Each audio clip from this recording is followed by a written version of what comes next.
Hello children, welcome to this video. In this video, we are going to learn about what happens to an acid or base in water. So here we are going to discuss about activity 2.10 from your textbook. So first of all, you have to take 10 ml of water in a beaker and add few drops of concentrated sulfuric acid to it and swirl the beaker slowly or shake it slowly. After that, you have to touch the base of the beaker and note down, is there any change in temperature? Is it exothermic or endothermic process? Then you have to repeat the same activity by using the pellets of sodium hydroxide and record your observations. So in this activity, when you dissolve acid or base in water, it is highly exothermic. Then when you touch the beaker's base, it becomes hot. Therefore, the acid must always be added slowly to water with a continuous or constant stirring. If water is added to concentrated nitric acid, the heat generated may cause the mixture to splash out and cause burns. The glass container or beaker may also break due to excessive heat. So rather than adding water to acid must be added slowly to the water.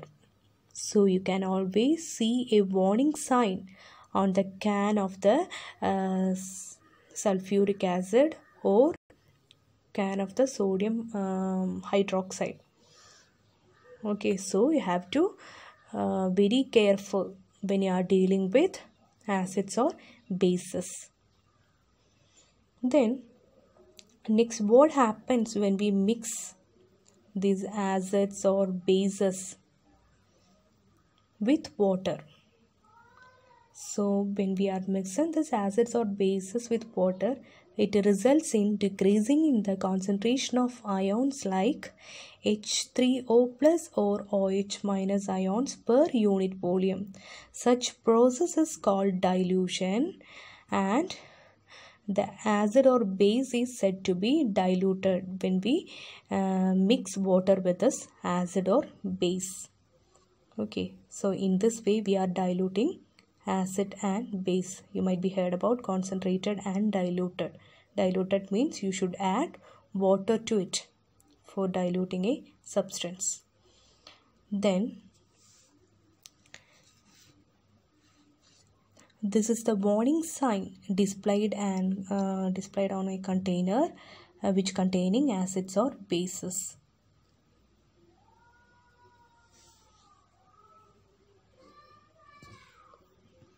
Next, we are going to discuss some textual question. First one, why should curd and sour substances not be kept in brass and copper vessels?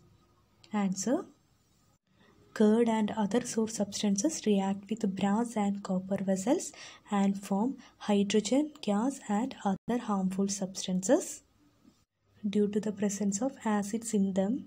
That is why curd and other substances should not be kept in brass or copper vessels. Next question, which gas is usually liberated when an acid reacts with a metal? Illustrate with an example.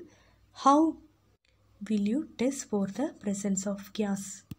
Answer, hydrogen gas is liberated when an acid reacts with a metal. For example, when zinc metal reacts with a dilute hydrochloric acid, hydrogen gas is evolved and zinc chloride is formed during the reaction. It can be tested by bringing a burning candle near the gas. The candle continuously burns with a pop sound. This pop sound indicates the presence of hydrogen gas. Next question, metal compound A reacts with dilute hydrochloric acid to produce effervescence. The gas evolved extinguishes a burning candle. Write a balanced chemical equation for the reaction if one of the compounds formed is calcium chloride.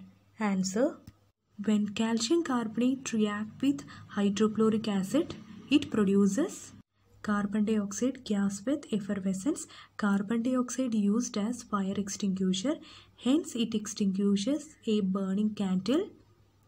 Therefore, metal compound A is calcium carbonate and the equation is CaCO3 plus 2HCl gives CaCl2 plus carbon dioxide plus water. Thank you so much for watching this video. Stay home, stay blessed and stay safe. Once again, thank you.